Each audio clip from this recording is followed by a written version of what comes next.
I'd like to call to order the Columbus City Council meeting on 11/25/19. It's 7:04 PM. Please join us in the Pledge of Allegiance.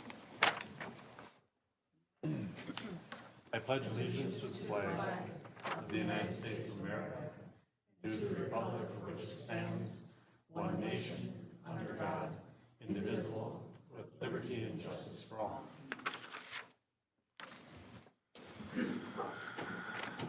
I would like a motion, please, to approve the consent agenda with a change. We're going to move the LATV budget report from number 13, up right after we do the consent agenda. Paul Peterson is here, but he has to go to Forest Lake and give the same speech to them. So whoever would like to make that So motion. moved. And a second. Second. All those in favor? Aye. All right. So now, Paul, come on up.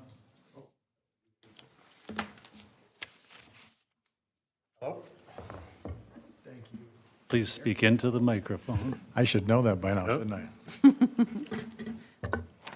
So for our budget, they're pretty standard for the most part each year, with the exception of this year. We had quite a change of the FCC did a ruling that made it so cable companies can now start charging for services that were rendered as free in our agreement with them. And as of today, it's kind of up to them what they want to charge for these free services. And so as of today, they have not let us know what that's going to be. So as far as our income, we don't really know what that's going to be next year. So as a precautionary measure, we cut the budget about as much as we could. We took $14,000 out of it for our operating expenses. This doesn't affect our PEG fees for the gear and stuff. That will all stay the same because of the ruling. And so right now, we're just kind of waiting to see what they come back to us with. And I've reached out to them 3, 4, or 5 times, and I just get we'll let you know by the end of the year. So we just kind of slashed everything we could, and we're hoping for the best.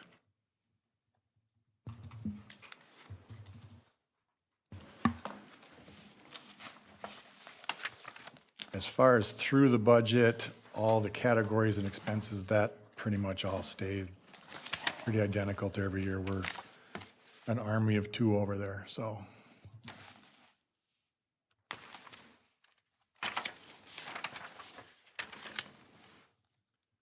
There is a $5,000 a year fund we put away each year for when we have to rewrite our franchise agreement, which has to be redone every 15 years. This budget, we did not put that in, but we have about $160,000 in cash sitting there. So until we figure out what's going to happen next year, if it goes bad one way or the other, we have a year to kind of figure it out. So, and if it's not that bad, that's the first thing we do is put that $5,000 back into that fund. So basically, this year, everything's going to stay the same. Everything stays the same. And hopefully, before Christmas, they come back with. They said by the end of the year, so that's kind of what it's at. Huh? Does anyone have any questions? As far as new stuff for the station, this year has been pretty much, we put in a studio, a TV studio in the high school. I built it over the summer. And so this year we've been working with students quite a bit. We're in the middle of making 2 horror movies. We do their daily announcements every morning live in front of a green screen. I don't know, we'll probably have 10 different projects going on with students. I just came from a brainstorming meeting with a bunch of them before I came here.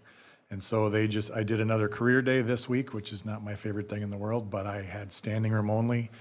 And 20 kids came up to me afterwards with projects they want to do. So that's kind of where our focus is right now, is getting them involved and teaching them how to make films and make movies, so that gives us content for our channel.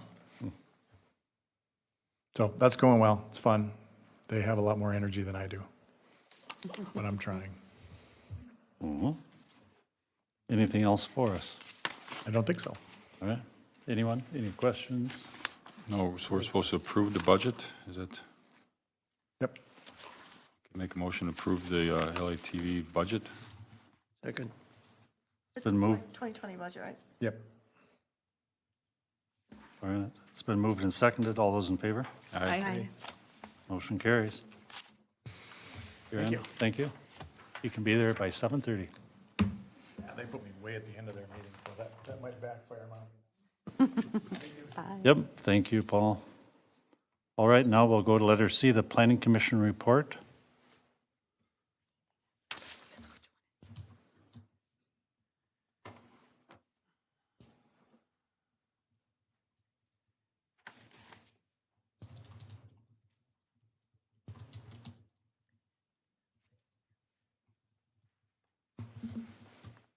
Good evening.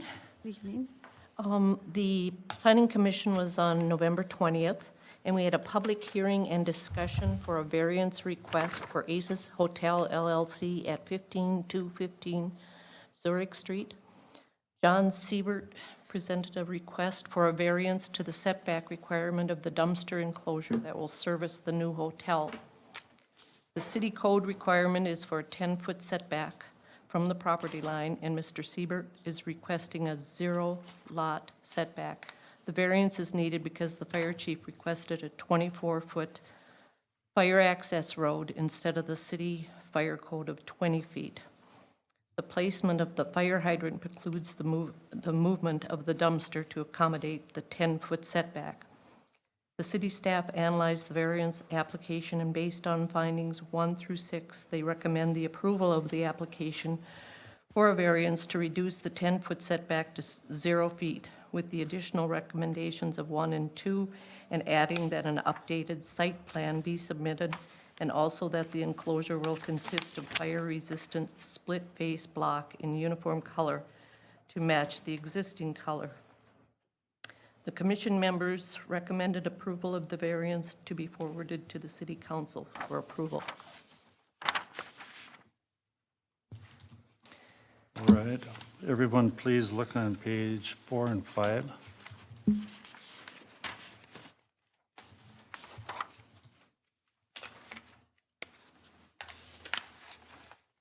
There's on page 5. You see the little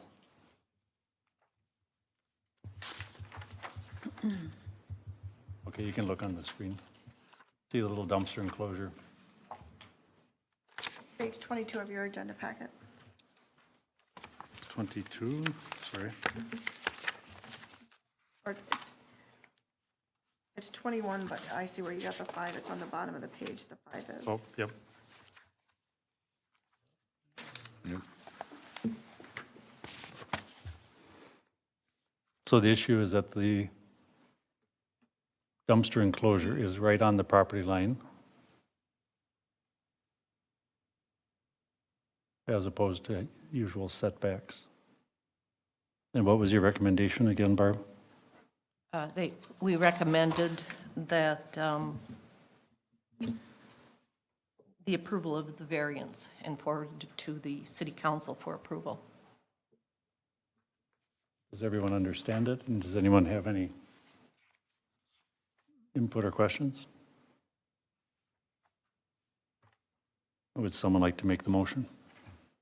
I'll make a motion to adopt the findings of fact 1 through 6 as listed in the staff report dated November 21st, 2019, as recommended by the Planning Commission, and to approve the Aces Hotel LLC variance application dated 10/24/19 to reduce the 10-foot setback to 0 feet for a refuse storage enclosure, subject to conditions 1 through 3 of the staff report dated November 21st, 2019. Second. All those in favor? Aye. Yeah, motion passes. What else did you talk about, Barb? After that, we had a discussion with Ms. Mersko and the city planner, Dean Johnson, and they're recommending that the December 4th, December 18th, and the January 15th, 2020 Planning Commission meetings be used as workshops to give the commission members a fundamental understanding of land use and zoning districts. They explained how the comp plan, land use, and zoning districts are layered. Ms. Mersko is recommending a step backward to the commissioners so they can learn how to make them compatible to the comp plan through PowerPoint handouts and other tools available. Mr. Johnson explained that we have 3 mixed-use districts that need to be defined and ordinances adopted. It's imperative that these districts be defined quickly, as there are currently no ordinances in place. He says we currently have a glut of commercial retail, and this was mentioned in the 2015 McCombs report, and we need to decide what tools we'll need to use to make changes. Since several commissioners are new, they are encouraged to make a list of any questions or concerns about the process for those meetings.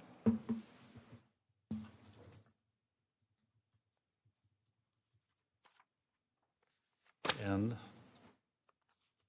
when you have these discussions, I think as many of the board members who can go to it will also try to be there Okay, to bring everybody up to speed. okay, good. What else did you have? It's about it. Good, all right, thank you. So move on to number 10, please, the discussion and motion of the Bear Home CUP amendment. And Janet, I think you and Shelley were Do you want to taking the lead on that? invite them to the table? Sure.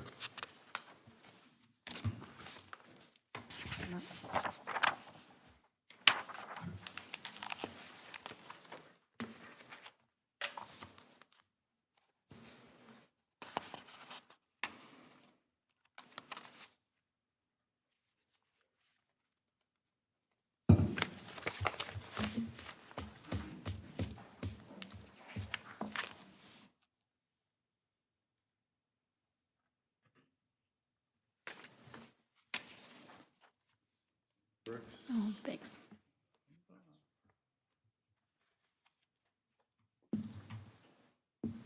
And will you all give your names and addresses for the record, please? My name's Tiffany, and I live in Brooklyn Park, 7368 James Avenue North. Eric, 2741 Xerxes Avenue North, Robbinsdale, Minnesota. Josh Pribble, 10355 Maple Street Northeast, Blaine, Minnesota. Thank you. So Shelley and I were asked to meet with Mr. Pribble and his staff to see if we could come to a agreement on a redesign of the exterior walls on the north and south and west, I think, freeway side of the Bear Homes building, to try to break up the large expanse of white that was on the building. So the top picture is what the building looks like today, I think with the exception, I haven't been by it in the last few days. I don't know if you have bear on the blue part yet. Do you? Okay, missed that, so I have to go by and take a look at that tomorrow. And the plan that we arrived at is at this bottom picture right here. And in your notes, there are summaries of the 2 meetings that we had, one on October 17th and the other one on November 1st, restating what our goal was and some of the discussion and challenges in trying to get there. But I think we've got something now that addresses our concern, and I think that you are feeling okay about. Not as good as your white one, your big white building, but it's a good compromise, I think. So maybe you can talk a little bit about how we got there and what you gave us to look at. Sure. So the feedback we got was that you guys wanted to break up the large expanse of white, and we experimented with a lot of different designs. We decided to go with, we already kind of have, verticals happening in the design, so we added those and then added a darker color gray to go up the sides, but we didn't want it to go all the way to the top because then we thought it kind of competed with the big blue bear sign. And we carried that darker gray on the bottom third and had it wrap around the sides. Yeah. So these are the colors. Yes. I see. What are the difference in the swatches and the, is this? That Essentially, UFO it's is up for the white. Essentially, it's up for the white on top. Got it. The piece that's on its own behind, Okay, on the swatch there, that is the lighter color. one quote white. Yeah. okay. And then this is the UFO and the Elemental. elemental. Yes. So the two paints that are on the building currently are the white and the lighter gray, the elemental. Correct. So if you've been by the building, you know what that already looks like. What will be added is this darker color and then some additional light gray. So I think one of the things that really appreciate, Josh, that you put this on the concrete so that we could see what it looks like, because as we all know from our own painting experiences, sometimes the paint swatches don't look like what they do on the swatches once you get it up on your walls. So this is really helpful to take a look at that. Everybody got all that? So based on this, Shelley and I would recommend that we would accept this as a compromise, but you all have to agree with that. There is one error in the design right here. If you look at the north side, we didn't carry the light gray all the way to the top. That's just a mistake, and we're going to fix that with the official submittal. Okay, good. Well, I think it looks good. So, anyone have any more input? And you won't be able to do the dark gray until next spring or whenever it warms up again? Okay, June. yep. So, would someone like to make a motion? I can do that because I think it's going to be a little complicated here. So let me just see how I can get through this. So I move to adopt the findings of fact 1 through 10 as recommended by the Planning Commission, along with a summary of Bear Homes exterior building design meetings dated 10/17/19 and 11/1/19, and approve the conditional use permit amendment application dated September 13th, 19 at 14744 Hornsby Street, subject to the conditions 1 through 16 in the planner's report dated September 24th, 2019, and revised on October 2nd, 2019, with changes to the following condition number 7. Should read all building elevations north, south, east, and west prepared by Mr. Josh Pribble for Bear Homes submitted on November 19th, 19 will be updated by the applicant with the date of this meeting and labeled with the paint colors and also the correction that you noted. And adding condition number 17, directing our city attorney to draft conditions addressing required maintenance of the painted surfaces. Second. All those in favor? Aye. All right. Bingo. Thank you. Thank you very much. You want your bricks back? Yeah, Hold my papers now. there you go. There we go. Stocking stuffer. We should keep one just to represent all the work everybody did. Remind us. Here's your colors. There you go. Thank you so much.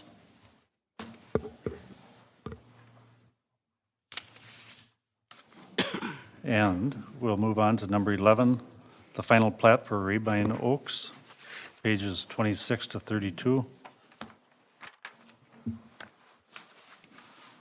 You guys can come on up to the table if you want.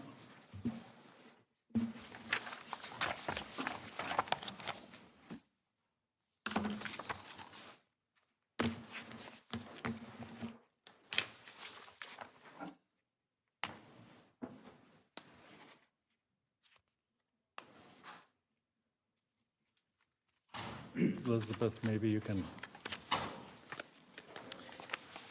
Several weeks ago, the preliminary plat was presented to the Planning Commission, and there were some requirements to the preliminary plat. So in your agenda packet, you received both the updated preliminary plat along with the final plat. So Mr. Rabine and his surveyor Sean are here today, and they are representing the new new plat, Rabine Oaks. This was originally processed as Rabine Estates, and my understanding from Anoka County, that already existed, so they had to change the name. And so the new name is in fact Rabine Oaks, formerly known as Rabine Estates. The preliminary plat, as indicated by the city engineer, his report indicated he wanted to see the driveways on the preliminary plat, so it has been updated. So they have a shared access, but again, the driveways are on each of the properties. And also, we added the cul-de-sac showing where Mr. Rabine will take access for the lot that's in the rear of the property. And in addition to that, they did submit, and you do have a letter from Anoka County indicating that they have no more requirements other than whoever builds on that property will have to get a driveway permit for the driveway. Not the location, but to actually build it. They do require a permit to build. You also have the final plat before you, and if you notice, it is Rabine addressed, or labeled as Rabine Oaks. And from my understanding from the surveyor now, they are going through plat check, and there might be a minor adjustment to the southerly line, but otherwise, there'll be no other changes with lots. Our attorney did complete title review, reviewed it with the surveyor. There's some minor tweaks with the title that still need to be made, but the final plat is subject to the title review and a small developer's agreement that will be drafted by our attorney. Staff is recommending approval, and I'm not sure whether you had any further comments. No further comments from the engineer. Does anyone, any questions? If not, would someone make a motion, please? I move to approve the Rabine final plat dated November 15th, 2019, subject to title review conditions, the CUP, PUD conditions, and direct city attorney to draft development agreement. Second. All those in favor? Aye. Motion carries. Oop. Just want to make a note that per the surveyor, there will be minor tweaks, so that date will be adjusted accordingly. Yep.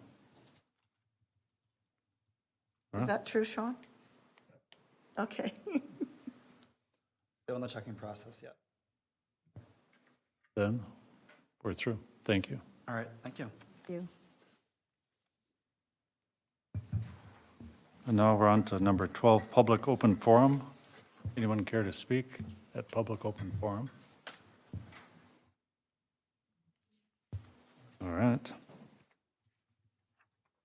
And we've already done number 13, so now we'll go to the engineer's report. Yes, good evening. There's two partial payments for the Ziegler water tank electrical portion. And some of the history of this, there was two quotes, one for the Ziegler tank electrical and then one for the SCADA improvements system-wide.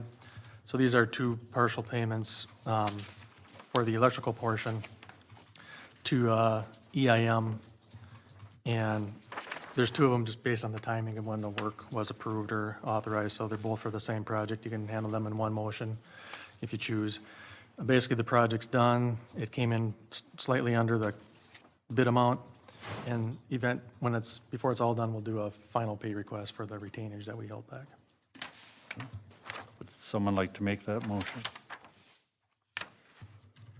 Move to approve partial payment number 3 in the amount of $26,051.85 and partial payment number 4 in the amount of $6,816.60 to EIM for the Ziegler Water Tank Phase 2 Electrical SCADA project. And a second. Second. All those in favor? Aye. All right, motion carries. The only other item I had was a brief update on Hornsby Street. If you've been out there, it's open. The design build project hasn't opened up the left turn lane yet. Presume they will. I'll coordinate with them. We were just Thursday, Friday, and Saturday, we were finalizing the striping out there, trying to match what the design build project was doing because they change weekly. So I think it worked out pretty well. And I see the diverging diamond is functioning in a temporary state for the winter. Maybe there's a little confusion with some of the striping and barrels, but MnDOT project should be done then in the spring. So can you get up to Forest Lake on the west side then? Yes, They move the barriers and everything? yep. Okay. And Columbus has the nicest stretch of road I bet they do. instead of Forest Lake having the nicest stretch of road. So there. So thank you, Dennis. I know it was a lot of work. Anything else? No, we're not done yet. We need to finish the 97 improvements in the spring, Right. but Hornsby's open and still needs the final lift of bituminous on it. So that's it. Did they move everything out of the area, the cement company, or? Yeah, the batch plan is gone. We asked them, the city had a right to either have them remove all the gravel they put down or keep it. We had asked them to leave it so we can use that as fill for the overall northeast quadrant site. Are they done then? They still have some of the median work to do, but they won't be bringing the batch plant back. All the main line work is done on 35, so that was the big thing. You know, they were moving that back and forth. They moved it to another job site? Is that what they're doing? That's my understanding. I think it was up north a little further. Apparently, it's more mobile than Yeah. than you realize. The next is the attorney's report, number 15. Mr. Mayor, members of the council, Mr. Arndt has appealed. As you recall, the city council denied an interim use permit and a variance to allow mining for a fish pond. Mr. Arndt has appealed that denial. The claim has been tendered to the League of Minnesota Cities Insurance Trust. We have spoken with the assigned attorney, it's John Baker, who's done work with the city before. And there's no substantive update at this time, but we'll likely have Mr. Baker come back with a closed meeting in the future. That's it. City council members report. Any? I have nothing to report. Jenna? Just a short update on the Sunrise Water Management Organization meetings. There's two issues going on with those, with that organization. One is the joint powers agreement that Columbus is a party to, along with East Bethel and Ham Lake and Linwood. That is still open for renegotiated language, so I think you all got a copy of that last week from Elizabeth, and so if you have any comments on that, I would appreciate hearing that. Essentially, what is being debated is the way that the operating costs are, or the administrative costs are allocated. Right now, the joint powers agreement states that they're allocated equally among the four municipalities, even though we only have about 16% of the land mass, and I think Ham Lake has like 3%. So that's been the primary question to answer, but the other, I mean, look at the whole thing because it hasn't been updated, I think, since 2011, so it deserves a good review. The second is their participation in this One Watershed, One Plan initiative, which is state mandated. And I was just at a meeting today, actually right before this meeting, and they're still debating this, whether for the lower St. Croix watershed, which is the watershed we are part of and Sunrise is part of, whether or not there should be an entity created or a collaborative created, and there are legal ramifications in both directions. It was about, we were all instructed to go back to our boards and ask the question of what they prefer, and I was at a meeting on the 19th with Sunrise, bringing back the comments that Columbus had from our last meeting. So we essentially said we didn't have enough information to weigh in at this point, as did a number of people around the table. So long story short, they didn't make much progress today, and they're going to talk more about it in January. Anybody have any questions on it? So what's the difference between a collaborative and a joint powers agreement? One has more power than the other? The difference is that a joint entity, a joint powers entity, you're actually forming a legal entity that carries all the liability and would have a representative board that would make decisions. The collaborative, each member of the organization would have their own separate liability, and they also have, there's no overseeing board. So there are 19 entities in this watershed, so you can imagine how much fun it's going to be to try to make decisions with 19 different players who all have to run back to their respective boards to get their approval. So that's the big drawback with the collaborative, in addition to the fact that any one of those 19 members can be subject to legal action should somebody decide to file suit based on some decision that they made. Whereas with the entity, that liability would reside with the legal entity and not the members of the organization. So, you know, I think because the plan itself is not very well defined at this point, it's still being drafted, and this is a whole new initiative, and it's very complex in terms of how it fits in with county jurisdictions and tax levying and all those sorts of things. It's you know, there are advantages and disadvantages to both of those, but I think once we get better clarity on what the actual, you know, agreed upon plan is, which should come out sometime in January, it's being buffeted back and forth between Bowser and their consultant group. I think it might help give the members a sense of the kind of actions that would be taken, and then we might be able to move forward in a more informed way about, you know, what sort of organization would best carry forward the implementation. Anyone else? I think the only other thing that came out was, when we get to this point, I will definitely have the city attorney look at this, but according to what Jamie Sherburne says, the current joint powers agreement gives Sunrise the authority to enter into other joint powers agreements without the approval of the members of the founding JPA. So they don't really need our permission to do this, although it would be hard for them to exist if everybody decided to withdraw and not fund them. So it's kind of a moot point, but the point is that they could do this independent of what the four cities recommend. That would be interesting. That's it. Shelley, would you like to give us a branding committee update? Yeah. I handed out the steps in the branding process, and I basically took this from a book that I've been using as a template.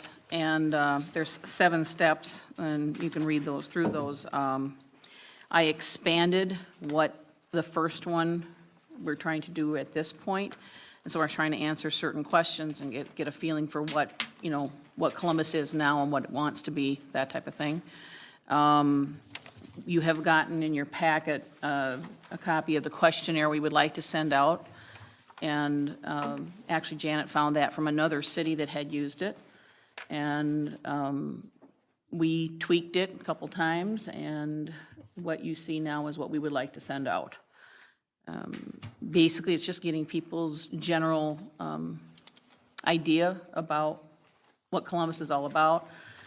We kind of tested it on individuals to see how it worked, and it seemed to work pretty well even for the first iteration, but we've tried to make it a happy thing for people to receive and easy to fill out. And actually, Jessica helped us a lot with being able to get that formatted for us.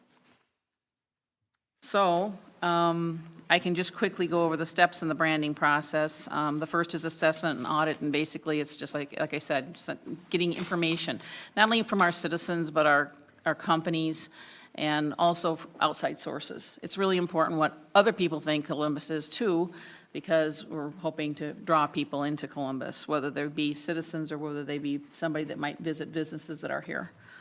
The second one is analysis and advantage, and what the city will be known for. And that comes from the information that we're going to receive on these questionnaires. Alignment is basically figuring out where you stand in the larger community, whether it be Twin Cities or maybe finding out who are people that are in competition with us for businesses and that in the area. The fact is that Columbus was once known as kind of a stopover before you get to Duluth. Now, this was in the 1800s. So an old idea is being revisited again. But this is the type of thing that gives you an idea of, where you can tap into your market. Articulate, and that's how the brand can be expressed visually and verbally. That's when we get into some of the icons and the brands and the watchwords and that sort of thing. Activation is how are you going to actually get that out into the public and make it kind of come alive as far as a brand. And, this is way down the road. Adoption and attitudes, that's getting the people that are actually going to be promoting the brand. That'll be our citizens, hopefully, our companies, and even decisions we make here on the board. It gives a pathway for them to keep holding that brand up and keep hammering on it so that people will think of Columbus as a place to come to, or at least have an attitude about Columbus. Right now, it's kind of like, where's Columbus, And then the seventh thing is action and afterwards, and that's how the brand will be kept going. We keep changing, government, and we change, kind of how Columbus is being marketed, and this is trying to keep a kind of a steady flow of how, if we get this brand established, how we can keep it going and not just drop the ball and not have, a continuation of all the hard work we've done. So that's the steps in the branding, and like I said, we're kind of in the number one right now, and what I would like is that the board will allow us to send out the questionnaire, and also some of the people on our committee had come up with an idea just to kind of have a kind of open house at Running Aces to introduce this whole concept of the questionnaire and the fact that we're going to brand to the actual businesses we have in Columbus. So that's about it. Need some action. May I ask, when would you like to have that meeting? Or house? You mean with the businesses? Yeah, the open house. We would have liked it on the 4th, but apparently we're not. You're still going to be shoveling out on the 4th. I imagine. I really don't know. Sometime this winter, correct? Yeah. I'm kind of a laissez kind of fair person, and I like the committee to come up with their own ideas. I don't want branding to become the Shelley Logan project, And so this actually came from an idea from Jaquel and from Anoka County, and Aaron from the track, and then Jessica was kind of involved in it too. And so I'm letting them run with it. I said in the last meeting, I'm not going to be doing any of this, right? This particular part of it, because I'm really responsible for the branding part. But getting this out to the businesses, I think, is important. It'll be a nice beginning. So we're talking probably January, but I don't have a specific date at this point because I haven't had to talk to the people yet. And as a matter of fact, instead of having an open house on the 4th, we're probably going to have a meeting of the branding so that we can kind of come up with a date. And then we'll run it past you. So when people, whomever comes to the open house, will be, what's the purpose of, what will they hear? They will What do hear you that we tell are going to try and brand Columbus Okay. and give them the idea of the concept. Okay. And then, like I said, it's really supposed to be kind of a meet and greet. We didn't really mean for it to be, what is it, Columbus? Columbus, but just to meet and greet and talk with the businesses. We didn't even know exactly how many people would come, but just give a gentle, introduction into branding and get people's ideas. And how do you, and these are business people, or are these Business. anyone? No, business These are right now. businesses. And how do you get a hold of them and get an invite out to them? Jaquel was going to put a list together. Did she talk to you about it? Well, yeah, I asked her for it, and she hasn't gotten one from Anoka County yet, but she did get one from, what's it called, Greater MSP. However, it was maybe like a sixth of the business list that we have. So we'll have to I think it does have a little bit of valuable information to kind of cross-reference with our business list, but what I really do want to see is the one from Anoka County, and then we'll kind of marry it with ours, and then we'll have one big, great business list, in theory. So, When I talked to her, this was the only list that she was getting. oh, okay, I was confused because at first she said Anoka County. Right. And then this came from Greater MSP, which I think is a different, I actually assumed she was getting it from the property tax rolls, because I know when we did our campaigning, you can get, all the addresses in Columbus, and it, they're categorized as businesses, residences, public government buildings, things like that. So, and it's an Excel file, so you can, you can sort based on the businesses. If she can't get it, I know how to get it. I'll just go ask for it. It costs like $20. okay. We can email her. When I talked to her, she was talking about this list from Tim, who's at GPS, or Greater Minnesota. Oh, I thought Tim was from Anoka County. So, Okay. but we can certainly ask her if they can pare down the list. Yeah. Or maybe they want our list. Yeah. We'll see what they can put together. Or, I can give you it's a year old now, but I can certainly give you what we had, and you can compare it to what you have. It's not going to be that much different if she's not able to pull it together by our December 4th, 5th meeting. Well, I was trying to let the people run it, but don't you you gave me a list of the businesses, I think there were 66 of them, and that's what I was really planning on using. We have If one she that's- didn't come up with the same. Yeah, that's internally created, and I want to say it's from 2015 or 2016, so it's pretty old and needs to be updated. So I'm kind of slowly going through and adding the new businesses on there, and All right. to double check with Anoka County. It's my intention. Originally, I think that they had wanted to have something where the MnDOT came in and also talked about like the bridge, what was happening with it in the winter, kind of as a draw-in, And I thought that was fine. I don't know that that's necessary now, so that's why I said we need to talk with the branding committee about that. Yeah, because I went up for the bridge this morning and it's open. There you go, yeah, It's really frightening to do all this. yeah. Well, But- maybe just a update or whatever. Okay, so if we look on page 41 is the draft of the branding questionnaire. So where do people, how do the businesses would come to the meeting, hopefully, some of them, and perhaps fill this out. How else do they get a copy of this? Or where else do they see it? Is it going to be on the city website? So we can also put the survey on a website called SurveyMonkey, which creates a free survey online. So that was my intention, was to put this on SurveyMonkey, put it on the website. And I don't know if this is more of a conversation for the branding committee alone, but if we want to target just the businesses, that we would have to approach it a different way rather than just sticking it on the website. But we do have the Columbus newsletter that I've been waiting to send out until we have this ready. So, and that goes directly to the email addresses that we had used in 2017 for the Columbus breakfast. So that's where the survey will go, directly to them. Otherwise, it will be available kind of to the general public on our website and promotion on social media, if that's the direction we want to go. And the other thought I had, as I've talked a little bit about this, so each of us knows different businesses. Or some, we overlap, but we also know, you might know 6 or 10, you know 6 or 10, I know 6 or 10, Denny knows a bunch, Janet knows a bunch. How do we approach these people? So if I got this in the mail or on the email, I just put it in the bird cage.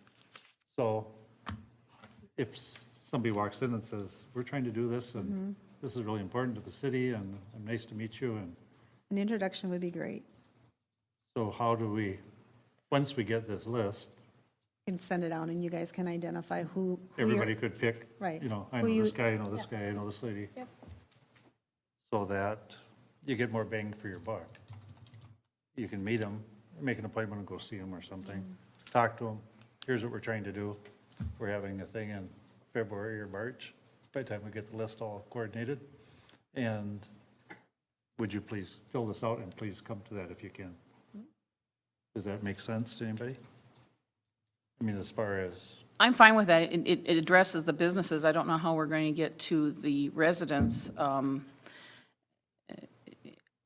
I was not aware that the council would have to approve on how we get to the members. As long as you approve of the format, what we're sending out, then we can make a decision of how we're going to get it to the citizens at a later date, right? Okay. Because we have some email addresses available to us that are not through the city, but it doesn't hit everybody, so, okay. Is the same survey going to both? so it'll be one survey right here. Goes to businesses, go to residents, go to anybody. So, would someone like to make a motion? Please. I will.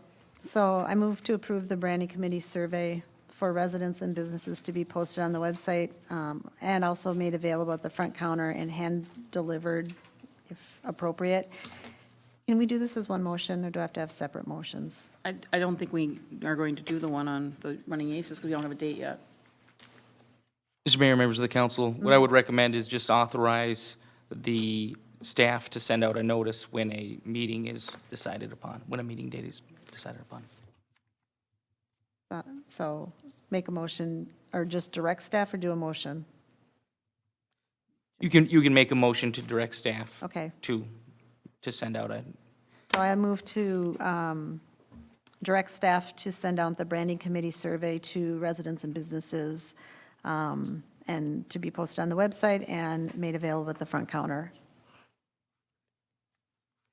Is there a second? Second? All those in favor? Aye. Aye. Not a motion, it's a direction? Is that, No. It's a or was a motion. motion? I moved it, so, All right. yes. I seconded it. Yes, you did. Seconded Thank you. it. Okay. So we can move on to the Public Works report. There is none. Public information, wait. No, I have a, Mr. Mayor, do you vote on that? I heard a second, and then I don't think we actually had a vote.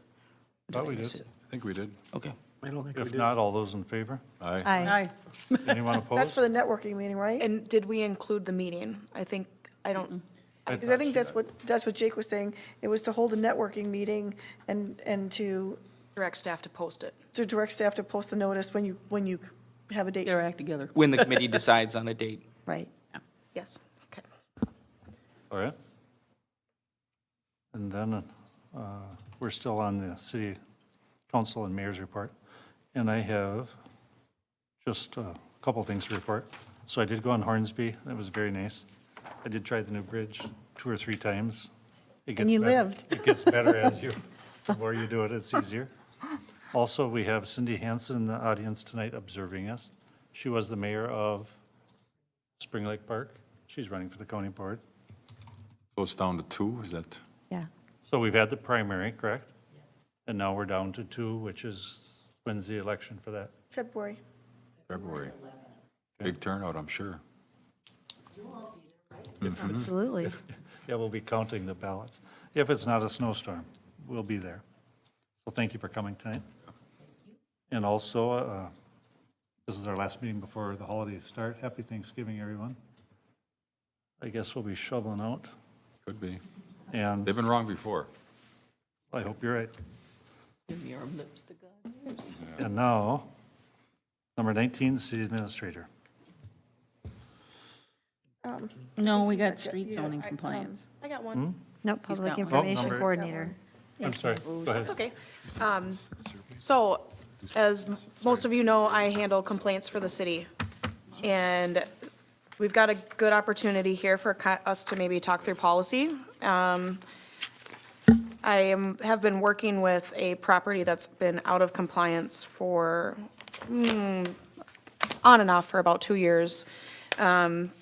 It's a very common situation. in terms of the types of complaints that we hear in the city. And it's at the point where we've kind of exhausted our resources that we have as city staff. We've sent the CSOs out there a number of times to speak with the residents, and they have had very little contact with the CSOs. Beyond that, we've sent them 3 letters and had no response from them. So, you know, when a property gets to this point, I figured it'd be a good time to bring this to you all to see if what involvement maybe you would like to have in the process, if you have any suggestions for what next steps might, you know, you would like to see in a situation like this, just because it is pretty common to see, first of all, multiple vehicles that are unlicensed or inoperable on a person's property, but also just junk piling of debris on residential properties. And sometimes they don't listen to me or you know, take the authority from the CSOs. So my thought and Elizabeth's thought is that maybe some involvement with the city council would help us get to a better place. So if you have any you know, further details about this particular situation, let me know. But I think this could be a good opportunity to just talk about in general what the policy should be if we get to this point with complaints. What I've asked Jessica to do is to put a letter together, and she put possible next steps. There are possible 4 different options that could happen as far as next steps go. And that's what we thought the discussion would be about, next steps, and what you thought the appropriate next steps would be. Actually, I mean, I think this is a good question because we've talked about this, how best to enforce our ordinances, and that's all this is, really. I mean, you can call it a nuisance property, but we have an ordinance that prohibits this kind of thing, and we seem to have a hard time actually enforcing those ordinances. And I mean, I don't know if there is some advice that our attorney can give us, you know, in terms of what is best practice in terms of steps of escalation to follow. I think that would be really helpful. Mr. Mayor, members of the council, this is a situation that is pretty common in communities throughout the state. You have a citation issued and the violator remedies it quickly or before it can be prosecuted. So it's capable of repetition but evading review. So what we do see in a lot of communities is citation, staff has the authority, or a community service officer has the authority to issue actual citations with dollar amounts attached. They have 10 days to appeal, and those can be issued on a daily basis. In the city of Minneapolis, for example, it starts at, I believe, 100, and then 200, and then 400, and then 800, up to 2,000. And you can always, the city and the prosecuting attorney always has the authority to waive those in a settlement, but it quickly gets their attention. So there are options that we could evaluate, and we could certainly look at best practices with respect to enforcement. Unfortunately, right now, the code is written in a way that it's really hard to pin them down, particularly if you do get their attention by issuing a citation, that's when they remove all of the equipment. And so at this point, you know, from my perspective, we're happy to take a look at it. I don't know if that answers what Jessica's trying to get at. We could certainly look at alternatives for code amendments, because that would require a code amendment if we were to change the enforcement practices. I think the discussion tonight was that we have complaints that are fostered by several different ways that we get complaints.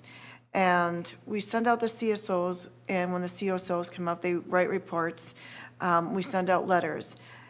We've sent out the 3rd and final letter, and we indicated to them that we were going to take it to the council.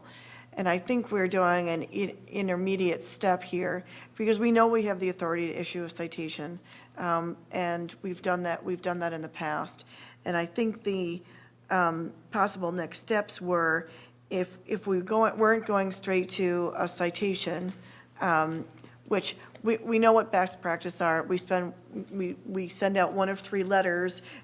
We make sure they understand the code, so, and that is the practice that is taken from different cities and of the way they do that. It was whether or not you wanted to take an intermediary step, meaning, did you want to organize a meeting with council members saying, we discussed it at the council and we'd like to, bring you in to talk, or whether you thought sending an attorney certified letter was the next step, or simply do you just want to issue citations? Because really, we're not asking how to do the job, we're asking what next step you would like to take, because for us, the next step is a citation. Well, is the challenge with this one the fact that the property owner won't talk to the CSO? So that property owner hasn't actually been educated, other than if they read your letter, right? Because they won't talk to us. They did speak with us before they got the citation the first time. Okay. So, but I would say in 2019, we haven't had any communication. And I'm just thinking that inviting them to come and speak or discuss with the council's going to probably meet the same sort of reception. You're thinking they will not come. Correct. They've not responded to anything else that has been sent, correct? We've sent 3 letters, and we've sent the CSO out, And they won't talk to them except for out the window. except for out the window. Right, and she's indicated that none of the vehicles are hers. But the twist is that she would get the citation as the property owner. But she knows who they belong to, clearly. Right. They didn't just appear in the middle of the night. Yep. Yeah, it's a tough one because it's a small neighborhood. Lots are small, and their neighbors are on me. That's the tough thing about these situations. And she is in violation of the city ordinances, correct? Yeah, right. The main one being the keeping or storing of more than 2 vehicles, which are unlicensed or inoperable. None of them are licensed. So to come into compliance, they would have to get rid of 2 of them, 2 of the 4 vehicles. But now she's got 6 vehicles, right? That's what it said, 4 unlicensed vehicles and 3 box trucks and 1 sedan. That's The 8. 4 includes the 3 and the 1. Oh, okay, so there's 4 unlicensed vehicles right now, right? Yep, 3 box trucks and 1 sedan. Yep, in total. So you issued a citation in June 8th for 3, then you dismissed it, and now she's added a 4th? I mean, I just think you should, Yeah, You that know. should read June 8th, 2018. That's when you issue a citation, I guess I'm not exactly sure what that means. Do we have any, do we ask them for money and fine them, or? So when a citation is issued, it's a misdemeanor, and they go to court, and they either plead guilty or not guilty. In this particular case, zoning code violations are not on the top of the list for judges. And at least when I was doing the code enforcement, I would get to the court, the judge would tell myself and Jim Have to go in another room and negotiate some agreement. We would go back to the judge, and then the judge would make the final determination, and we would move on. It generally is, they give them 90 more days. They have, or if they don't want to comply, they get continuance. It's generally a process that it works in some cases, it doesn't work in others. If they decide to just pay the fine, you have to start over. So just because you go to court doesn't mean that you're going to get the property cleaned up. So it is a very frustrating process, and really at the end of the day, what it comes down to is talking with the property owner and figuring out why they're not coming into compliance, what the issues are, but they have to come to the table first, and that's sometimes the hardest thing for them to come to the table and say, what's going on, because really, you don't want to issue a citation. You really don't want to go down that road. You really want the property cleaned up. And so the goal is to get the property cleaned up, and you have to give them tools and options and plans and such in order for them to get there. And some people don't have the money to get there, some people don't have the know-how to do it, some people are taken advantage of and it's not their stuff. I mean, there's a pile of different reasons why someone can't clean up. So bringing them to court is not always the answer because they don't have the tools to fix it. And as soon as they tell the judge that, he basically turns around to us and says, figure out a way to do it. And then you come up with all sorts of different plans. But, so it is somewhat complicated, but the other reason why I asked Jesse to bring this to your attention is, we also thought, we're gonna redo the code as far as our ordinances go. And I think it's an opportunity to really look at whether or not you want to operable vehicles, inoperable vehicles being in the side or rear yard. Is it really a place where you think that should be stored? And because I will tell you that most neighbors, or most of our complaints for junk are on the smaller lots. It's when they put them in the side yards where they have a deck and they look directly at them because they don't want to look at other people's stuff. We've had, between the Conex box, the box truck, and others, some use it for storage. And so it's really, for us, our only tool is the zoning code. And so if it's not in the code, we can't enforce it. So we thought it was an opportunity for you to drive down Iverson Street and see what it looks like. Because on a smaller lot, for a 1 acre lot, I'm sure these big orange trucks, you can see them. I know for me, if I was sitting on my deck, I wouldn't want to look at an orange truck. I mean, is this attorney certified letter going to just say, basically, we'll issue you a citation? I mean, what are you going to say? I mean, if this was on a city street, they'd say, we're gonna tow them to an impound lot, and you can go pick them up, and, and not until you pay the fine of. But I don't suppose you can do that on private property, so. And I agree with you, which is why I said to Jesse, let's take this interim step just to talk with council, just to figure out, what avenues you want to explore, because this isn't uniquely to Columbus. And yes, you can bring them, you can issue a citation, but that's not always not always getting you the results you want. A certified letter from a lawyer will get their attention. It will. It will get their attention. That's what I think we should do, and then follow up with citation. That's my opinion. And then I would also add, relook at the ordinances so that you can maybe even put more teeth in it, such as, what you do with the septic systems that are out of compliance. I mean, you call somebody in to pump them out and you charge them on their property taxes. So other municipalities, when people don't shovel their sidewalks or mow their lawns, they get somebody to come in and do it, and then they charge them for it. So I realize we can't do something like that if we don't have that in our code, but we're looking at, revising all the codes. So now's the time to do that. And I think I agree with what you're saying, but I'm just saying we should add the next escalating step when those other things don't work. There's nothing in our code that say that we can remove it. We should put something in our code that if they don't comply, it will be removed from their property and impounded.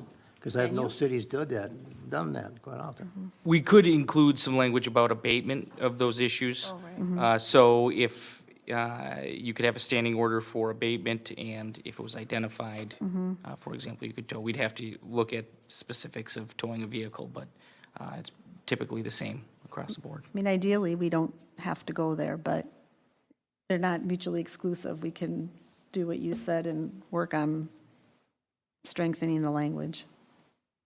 I do want to make a comment, though, that in my neighborhood, we have 5 or more acres. We have this situation in our neighborhood. No one has complained that I know of. If they have, I didn't hear about it. All I'm saying is, if you're not getting complaints, would not want a CSO officer running around trying to find, unlicensed vehicles in Columbus. That's not what I think Columbus is about. But if it's a 1 acre lot and you got this kind of stuff, I understand. So.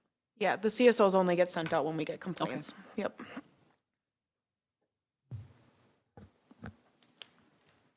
So does that help you, Jessica? Yes, what I'm hearing is that we should send an attorney certified letter to this property owner, and then from there, we will look at updating the ordinances to give it more teeth. And as we're going through it, I have a few other suggestions too from this Chapter 5 nuisance ordinance that we can look at the same time. So I think it's a good thing. So what will the letter say? Jake? We can work on the language specifically, but it'll be informing them of the next steps and escalating it. Sometimes, as Councilmember Peterson identified, sometimes just a letter on letterhead identifying with the signed certification gets our attention. Jesse, have you get a letter from a lawyer ever? Huh? Have you ever got a letter from a lawyer? Yep. You paid attention to it, didn't you? Yes, but in this case, she says they aren't her vehicles, so you get a nasty gram from you. She says it's not my vehicles, I'm an old lady, what am I gonna do? I can't even start them. Then what happens? Well, we would notify her that she's liable for having those vehicles on her property regardless of who owns them. And I call her out by name and let her know that, that the next step will be a citation. Which we really don't want, because when you get in front of the judge, they just tell you to go do it yourself, right? Right. So hopefully, But then we can also look at strengthening the language in the ordinance so that you may have to do an abatement step. We just can't do it now, it's not in our code. I mean, ultimately, you want something that's gonna solve the problem. And I think if you don't, if you don't enforce these ordinances, people don't pay attention to them. They know.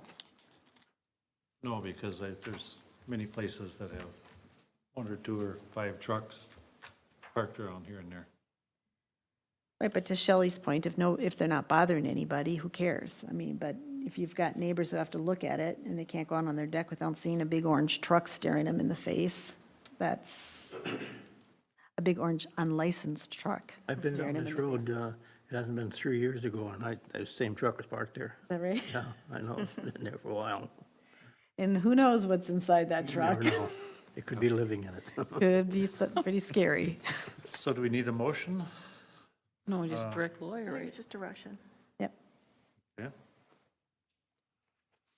And what we've directed I think we're good. works? We're good. Thank you. Thank you. So now we're down to number 19, City Administrator's Report. The next item on the agenda is similar, but in this particular case,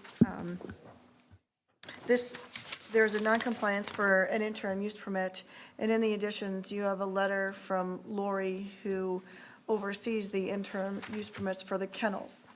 And while this is a little bit different situation, because we issued a permit, and they're not in compliance with their interim use permit. And so that's a different process.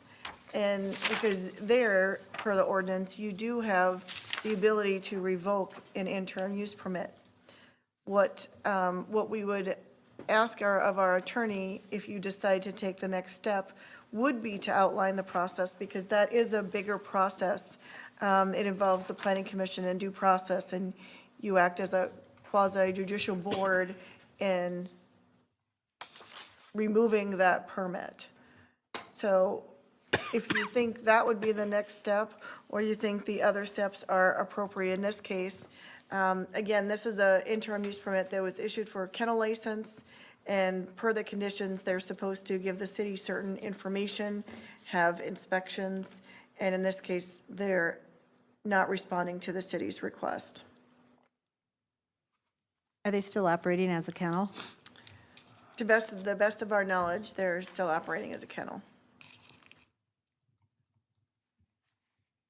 So would someone like to make that motion? Well, in this particular case, do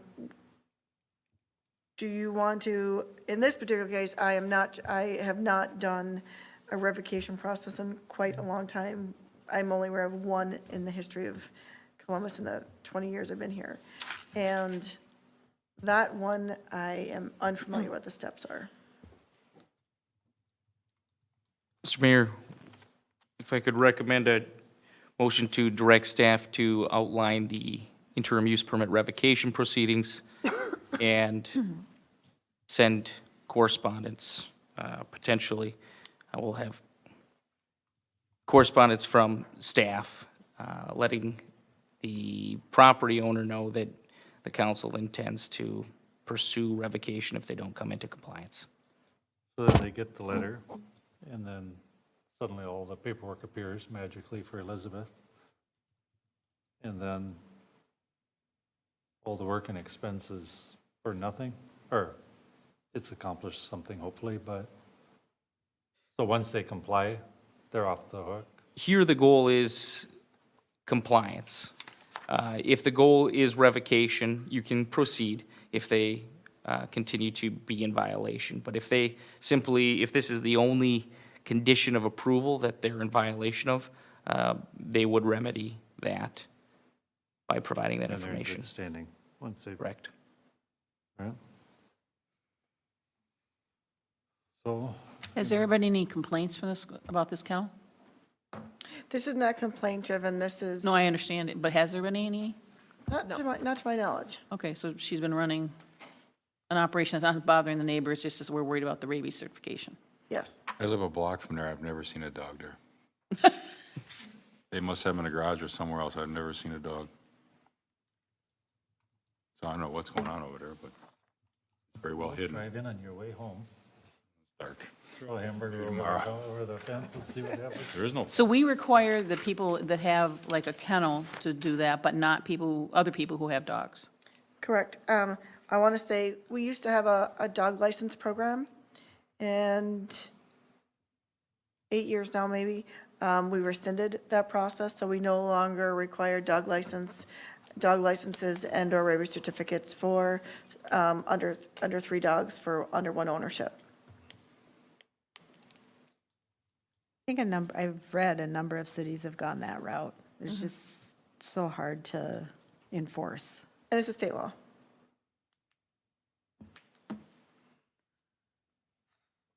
So what do you need from us?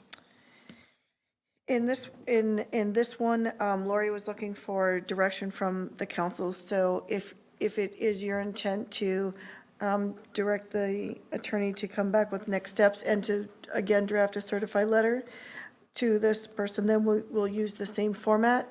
I just wanted to let you know it's a different process. One's a citation, one's a revocation, and you sit as the board for revocation, whereas a judge sits for a misdemeanor.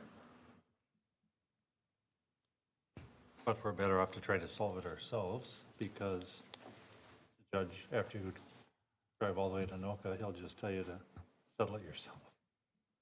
Correct? Well, it settles amongst Yeah. the parties. Yep. I mean, there's no miracle once you get in the courtroom. So, Have you had problems with her before? I mean, why is all of a sudden we don't get rabies from this person who's had a kennel for how long? I mean, Yeah, I This is know October Lori's has tried her best to call and mail letters and such. Looks like it's just been in operation since October of 2018. Hasn't been that long. I mean, that's, I think that's when she was trying to do compliance, because I think the dog kennels are like 5 years, most of them are 5 years. okay. Yeah, from what she told me is that she hasn't heard from this woman for a year. So I think that maybe 2018 was the last time they had correspondence about the certification. Yeah, it was in 18 when she sent out the letter, so it's been a year. But we know she's still boarding dogs. I mean, maybe she's not boarding dogs, and that's why you're not hearing from her. What if we sent that letter out, we will hear from her, if you're boarding dogs or not, one or the other, just to make it quick, you know. It ain't gonna hurt anything to send. No, a no, letter. I agree. I agree. I think you should go talk to her. You know, if they don't talk to you, you don't know if they have a dog kennel either. So is this one that we've sent the CSO out to? Lori indicated that she sent letters and she made phone calls. I don't know that she sent the CSO out. No, and I think that she would actually send out our animal control person. Right, it would be animal control. It would be North Metro Animal Control rather than the. We haven't CSO. done that, correct? I don't think Well, so. maybe we should do that first before we send the letter to make sure she's still in the business.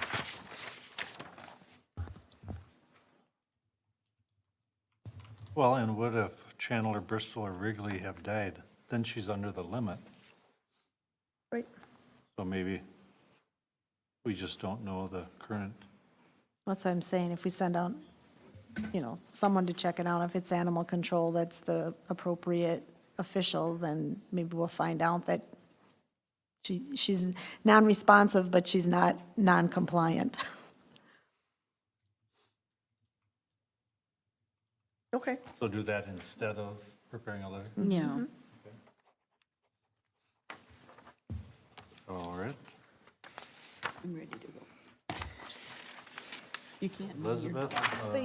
The next item, the next item on my list is establishing a precinct and polling location for the 2020 election. We do this every year. We have 3 elections next year, and indicated in that resolution is that we will still designate the Public Works Building as our polling location. It would be Resolution 1933. Someone like to, Move to approve Resolution 1933? 33, establishing the Columbus Precinct and polling location at the Public Works Building for 2020 election year. is there a second? All those in favor? Aye. Yep. Aye. The next item I have is on page, in your additions on A4. And this memo outlines and some internal fund transfers. These internal transfers we talked about at the budget meeting on September 17th. This just actually puts it in place. And this was, just a refresh for those who don't remember, we had the money from the land sale, it was the $172,100. And during that budget discussion, we decided that we were going to allocate them to capital funds, and that's what this outlines, with the exception of the last transfer, and that's the EDA levy is dedicated to debt service, and the motion here is to transfer the money from the HRA fund to the debt service for the 2015A bond, which is, again, the land tax abatement bond, which is now a GO bond. So the proposed motion is to approve all the above transfer items, and they are to be effective on September 30th, 2019. So moved? Second. All those in favor? Aye. Motion carries. The next item on my list, I want to say, I don't remember if it was at our last workshop, but I think it was, when we talked about North Zurich Street. And we talked about the possibility of making long-term and short-term plans as a result of a new business coming to the city on Lake Drive. And that was as a result because they were going to use a right-in, right-out. And we thought that for a long-term plan, that wasn't a good idea, and what could we do? So coming out of that meeting, I did talk to with Mr. Vanelli. We had a meeting here. 2 council members joined me in that meeting, and we talked with the business or the landowners. Currently, the house is used as a rental. Last week, I was contacted by those property owners, and they would like to come together, and it is for sale, and they would like to work with the city to put something together. So with that, I wanted to make the suggestion that perhaps 2 councils and the city attorney would work together with that party, because there's 4 of them, to look to see if we can put something together if the council felt we wanted to move forward with land acquisition or the possibility of land acquisition, because every purchase order and/or agreement would come before you before it was finalized. Do you have a sense of their timeline? He did not give me a time, you know what I mean, a timeline. He just indicated that he would like to move forward.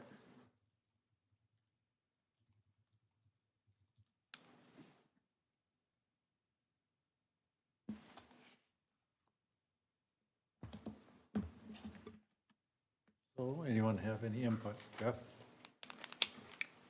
So this is north of the stoplight at Zurich Street at the horse track. And on one side, you'll have the new, what do they call that? What's the name of the new building? Viking. Viking Industrial. And this is a little narrow brown, or chunk of land with a brown house in the back. So this would be the fourth leg of that stoplight. Were you able to connect with Eco Sports or Eco Fun? I have not talked to them yet. Because the timing of this sort of depends on what their plans are too. So I think, you know, we should coordinate a conversation with them at the same time. I don't think they have any plans. I've talked to them in the past, and they hadn't even considered putting it over there at the time. Well, so one of the things we were wondering is whether they were waiting for the bridge to be done. Like, you know, I mean, they own the land. So They own the land. They own the land. So I could see why they might not want to start anything until all that other construction was done. And maybe they don't want to start anything for a really long time, but that would be helpful to know. So then what do we have to do? Have two of us? You know, it could be one of you, it could be two of you. I just, I didn't know how you wanted to set up a team of people to look at this. I know that the Vanellis said, you know, I talked to them, you know, briefly, and we could work a short-term plan, a long-term plan. I mean, I think there's a multiple different options we can take. I think in the long term, we talked about the possibility of a road. I think we should at least lay the groundwork for it. So who would like to meet with us in the Vanellis? Well, are you one of the two? You I were, was at the last meeting, right? I I'd mean, like, happy to do it, or I no? would like to sit in on a meeting too. There's two. Okay. So then you just have to get all of them and make a, And it'll either be Jake or Bill. Yep. Okay. I'll go talk to EcoSports. that'd be great. 'Cause I talked to them this summer, and it didn't sound like anyone was going forward, and they weren't planning on it, but everything's changed. I'll go get the official word. I don't have anything further.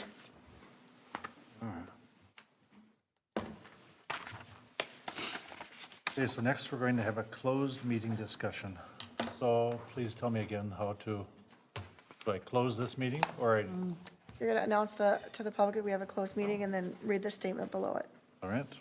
To the public, we have a closed meeting discussion for the northeast and southeast quad land. This will be a closed meeting under the Minnesota statutes section 13D.05 and subdivision 3C to consider offers and or counter offers for the sale of the city-owned Quad 35 property. So you guys may leave.